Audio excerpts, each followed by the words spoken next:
Yo les roosters, nouvelle vidéo aujourd'hui et comme j'en avais parlé il y a quelques semaines dans la vidéo explicative sur le programme de force, on va parler de la zone de transition entre les différents macrocycles. Donc si vous ne voyez pas du tout de quoi je parle, je vous invite à regarder cette vidéo explicative sur le programme de force. Sinon, dites-vous qu'on est parti sur 21 semaines de travail de recherche de force et avant de repartir sur de nouveau 14 ou 21 semaines de travail, il faut parler de la zone de transition entre ces deux macrocycles et justement dans cette vidéo, on va parler de l'organisation et de la programmation de cette zone de transition. Tout d'abord, si je fais vite fait un topo de ces 21 semaines de travail en force, donc vous avez pu voir par vous-même les résultats du premier et du deuxième mésocycle. Malheureusement, le troisième mésocycle, j'ai pas pu le recorder. Tout simplement, dites-vous que j'ai augmenté de 12,5 kg mon total, de 5 kg en squat, 5 kg en deadlift et de 2,5 en bench. C'est pas mal considéré le fait que l'année passée, j'avais peut-être des résultats meilleurs, mais j'étais à 77 kg de poids de corps, alors que maintenant j'ai pu conserver ce poids de corps de 73 et quelques, donc juste en dessous de la catégorie des 75. Mais voilà, ces 21 semaines de travail ont été très taxantes au niveau du système nerveux central et j'ai vraiment besoin de cette zone de transition pour pouvoir me vider la tête, changer, passer à autre chose, pour pouvoir après recommencer à fond de balle de nouveau sur ce programme de force.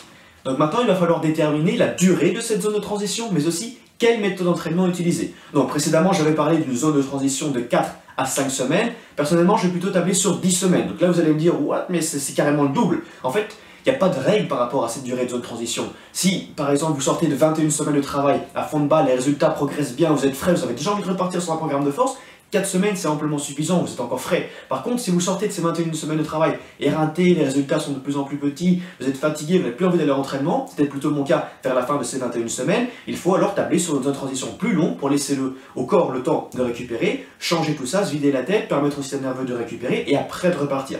C'est exactement pour ça que je vais choisir ces 10 semaines de travail, autrement dit 2 mois et demi. Et je vais justement me servir de ces 10 semaines de transition pour pouvoir aller chercher un style d'entraînement qui va m'offrir tout ce qu'un programme de force ne peut pas m'offrir. Donc je vais diminuer à fond les pourcentages de travail pour les lifts primaires, squat, bench, deadlift, donc le système nerveux va pouvoir plus facilement récupérer, mais je vais aussi aller chercher un entraînement dit plus de bodybuilding, construction musculaire, pour aller chercher plus de volume, comme ça cette masse musculaire va pouvoir augmenter, et ça va aussi m'aider quand je repartirai en programme de force dans 10 semaines. Maintenant il va falloir parler de l'organisation de ces 10 semaines avec une programmation d'entraînement. Donc soit je pourrais rester dans un mode upper-lower à faire 2 fois semaine, soit je vais chercher l'autre extrême, le split avec la différenciation des groupes musculaires. Moi je vais plutôt choisir le juste milieu avec le push-pull legs, communément appelé le PPL. Donc ma semaine, 6 jours de travail, 5 jours PPL, PP, avec le 6e jour, 1 jour de mobilité et renforcement des abdominaux pour le gainage. Donc personnellement, c'est la première fois que je vais utiliser cette méthode d'entraînement dit de PPL. Donc c'est pas encore dans cette vidéo-ci que je vais pouvoir vous faire une review sur les avantages et les désavantages qu'offre cette méthode d'entraînement. Donc justement, à l'heure où je tourne cette vidéo, en fait, je suis à la 2e semaine de ces 10 semaines de PPL. Donc je suis encore loin d'avoir pouvoir tout analyser et de vous donner cette vue d'ensemble par rapport à cette méthode.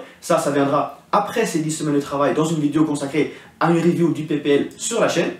Donc pour en revenir au PPL, ça marche comme suit. Donc le push, la fonction push, reprend les pectoraux, les deltoïdes antérieurs et le travail des triceps. Pour ce qui est du pull, le travail du dos, des deltoïdes médians et postérieurs et les biceps. Et pour ce qui est des jambes, legs, on est parti sur le travail des fessiers, des cuisses et des jambes. Pour ce qui est de l'articulation d'elle-même d'une séance, en fait je vais plutôt aller chercher souvent le même style d'entraînement, 2 voire 3 exercices dits de poids libre, 4 séries de 8 à 10 répétitions, suivi d'exercices dits de poids de corps, toujours lestés pour aller chercher 8 à 12 répétitions. Et enfin, on finit avec 3 ou 4 exercices de machine, 12 à 15 répétitions, suivi d'un dernier petit challenge un peu plus light, on va chercher 20 répétitions ou de AMRAP ou du 40 secondes TST, ça on verra.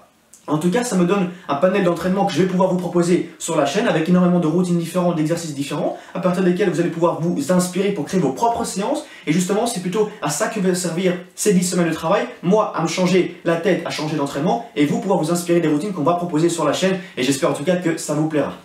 Donc, à retenir de cette vidéo, 3 choses. Premièrement, c'est à vous de déterminer le nombre de semaines qu'il vous faut pour pouvoir récupérer entre 2 macrocycles. Ici, on va partir sur 10 semaines. Deuxième chose à savoir, c'est qu'on va partir sur du PPL. Donc ça veut dire que dans 2 mois et demi, voire 3 mois, on va pouvoir lâcher une review avec avantages et désavantages et pouvoir vous offrir nos conseils pour pouvoir mener à bien ce PPL, en tout cas du mieux que possible. Et troisième chose, on va sortir maintenant régulièrement des routines d'entraînement tirées de ce PPL, desquelles vous allez pouvoir vous en inspirer pour créer vos propres entraînements. Donc sur ce, j'espère que cette vidéo vous aura plu. Merci de suivre la chaîne, merci de nous suivre sur Facebook, sur YouTube, etc. Ça nous fait toujours extrêmement plaisir. S'il y a la moindre question, n'hésitez pas à les laisser en commentaire. On fera un plaisir d'y répondre. En tout cas, portez-vous bien et à la semaine prochaine pour la nouvelle vidéo. Ciao les gars!